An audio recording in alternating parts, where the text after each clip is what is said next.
Hello everyone and welcome to the INFINOX Market Insights with me, Richard Perry, analysing markets for INFINOX on Friday the 9th of April. Now in today's video you're going to learn that markets remain fairly quiet. Equity markets have continued to push higher, albeit on low volumes, which could be something to look out for. In terms of Forex, there's still an air of a dollar corrective move that is impacting through euro dollar and dollar yen, two charts that I will be looking at today. But across other major markets, not a great deal of movement, I don't think.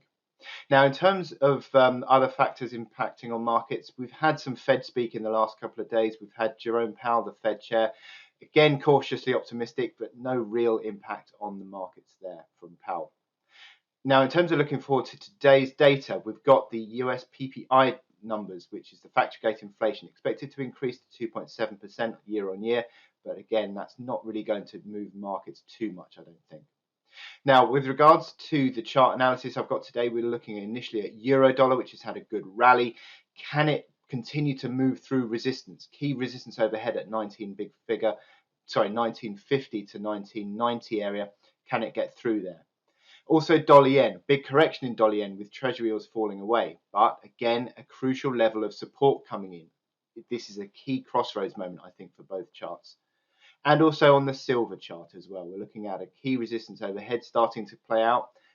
Unwinding move on silver, but can it continue? I'll have a look at these charts now. So onto the INFINOX MT5 platform now, looking at the charts, starting off with euro dollar. And we've had this decisive rally in euro dollar this week, really strong move actually, which has moved, I think, further than I was expecting, but it's now entering into a realm of key resistance area. I think you put that line around 19 big figure, but you've got all overhead, all these key turning points historically around 1950 to 1990 area. And what we also have is the RSI back to 50. So this is a moment of a key inflection point, I think, because all these times through 2021 is that this is the point at which the euro starts to falter, around that 50 to 60 mark on RSI. So can it continue higher is the question. Well, we're starting to already see a little bit of an exhaustion move with the RSI on the 4-hour chart rolling over, actually forming a small top pattern. So that would suggest slowing momentum on that 4-hour chart. Also on the 1-hour chart, we're starting to see less strong on the RSI. I think moving below that 55-hour moving average would certainly have an impact. Obviously the key support you can see here is 1860 area. All these lows from recent days. So they are the lows that if it falls below that, you're looking at a topping out on euro dollar. And on to dollar yen, similar story where the dollar is corrective, so that pulls dollar yen lower, and that's now back into this big belly of support.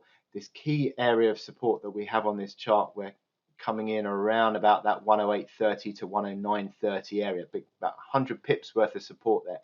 Key move also on that RSI, unwinding towards that 50 mark. Is this the moment at which we start to see support building? I think it likely is a support area that's going to hold 108.30 to 930, but can it start to now pick up? Looking on the 4-hour chart, you've got a move on the 4-hour RSI, which has started to pick up from below 30. If that gets back above 50, I think you're starting to see that turnaround and that swing move higher. Here we see on the hourly RSI already starting to show signs of improvement with that hourly RSI above 50. So interesting signs of support already coming in. And finally on this silver chart, the rally that we've seen in recent days has now broken this downtrend, picked up from that key band of support, 2350 area to 24 figure, and now into this big band of old key turning points, 25 figure to 2575. All these turning points over recent months have come in that area. So this is a crucial inflection point on silver. Also unwinding to 50 again on the RSI. So once more, we're looking at key moments. On the 4-hour chart, is that a rolling over of the RSI on the 4-hour chart? A move below 50 on the 4-hour RSI would be a signal, I think, perhaps on that. Also on the hourly chart, we can see that the RSI starting to fall over as well, actually at its lowest point it's had since the beginning of April. So interesting moments here. I think you need to see the silver chart moving below 24.85 for a decisive turn over on that outlook. Thank you very much for watching this video. I hope you found it informative for your trading. Join me again on Monday for some more INFINOX market insights. So with that, I will leave you with the INFINOX support and resistance table, and I'll speak to you again next week. Thank you very much.